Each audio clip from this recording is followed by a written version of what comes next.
Hello, welcome. I have another Meals of the Week video. So you can see what I'm making for my family of 5. And all of these meals are going to be easy and quick like usual. And I hope you enjoy. Oh, and before I forget, if you like these types of videos, make sure to subscribe before you leave.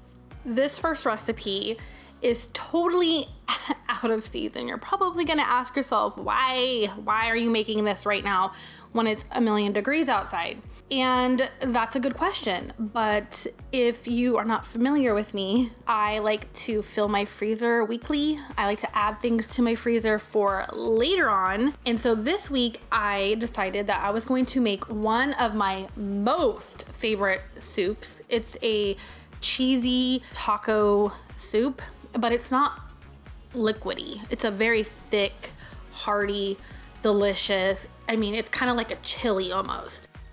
To make this, it's easy. You just take bell peppers and onions, you saute them, then you take some ground beef, kidney beans, and black beans. But I will have everything linked in the description. I'll have the specific recipe linked down below. So I'm taking my onions that I chopped up and I'm sauteing them until they are translucent. Then you add your ground beef, which is totally odd to me because normally I would saute my onions with my ground beef at the same time, but the recipe specifically states to not do that. So I am browning the ground beef now, and then I will drain the grease off of that once it's done. This specific recipe calls for a lot of individual spices, but I just use taco seasoning. So much easier. And then once all that is done, you will add your bell peppers to that. And then sprinkle flour. And that's what's gonna thicken this soup up. Cook the flour for a few minutes so that you don't taste the flour. That would not be good. And then you drain black beans and kidney beans and add them in. And then this is where it gets real easy. So you add a can of enchilada sauce, you add a cup of salsa, you'll add a can of diced green chilies. This can, I only added half because it was a bigger can. Usually you would use a 4-ounce can. There goes the cup of salsa. You don't need anything fancy for this. And then you'll add a container of, 32-ounce container of chicken broth. And then once it comes to a boil, you'll reduce the heat and then you'll add in a bag of cheese. As you can see, I did not do that because I ran out. Somebody in my house ate it. So that is what we had. That is how it worked that time. This next recipe is a kielbasa and potato skillet. So you will need 3 or 4 potatoes, diced, peeled, and then you also need a bell pepper. If you can find or you have frozen bell peppers on hand, use them. It makes it go by so much quicker.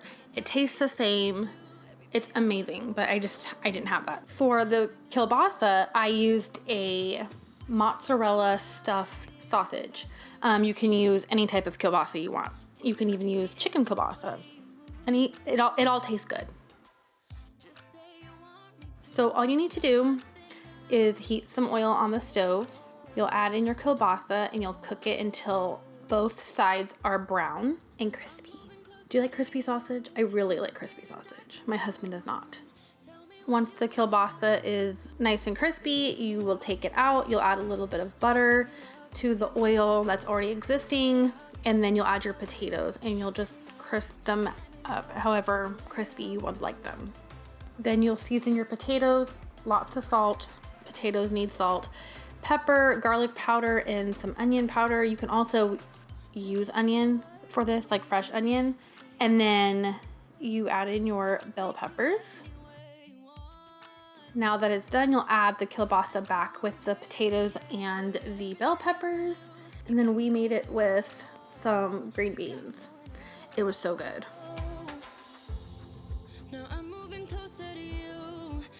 On this night, I made a chicken and gravy with mashed potatoes. And so I needed to make my chicken. So in the afternoon, I pulled out some chicken breast. And I'm sharing this with you because this is my favorite way to make chicken if you need it to put back in the freezer or for a recipe for a later use. This is so good.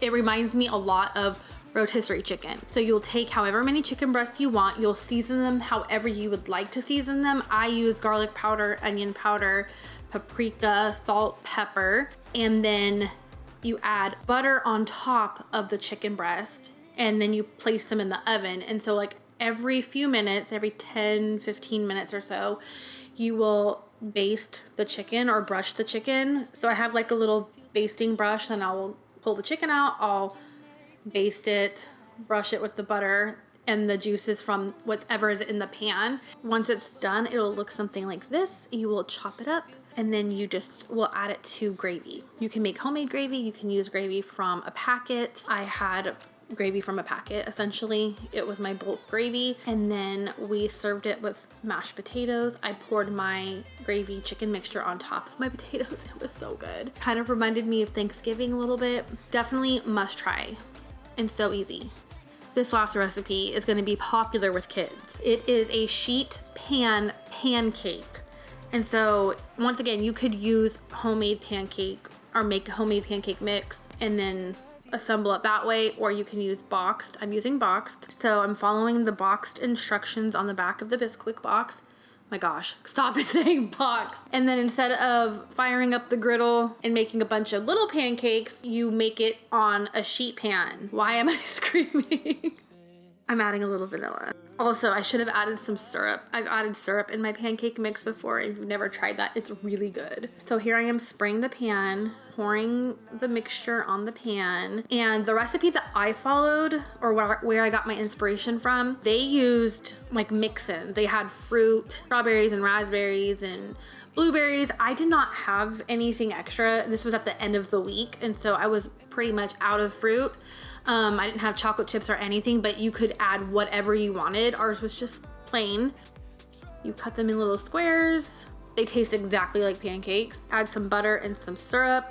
Make it with bacon or sausage, fruit, anything. It's so good, so easy. Kids will love it. Must try. And that's it. That is what I cooked for my family of 5 this week. If you enjoyed it, please subscribe, please like, please stick around. I would love to see you. I would love to talk to you. Until next time, bye.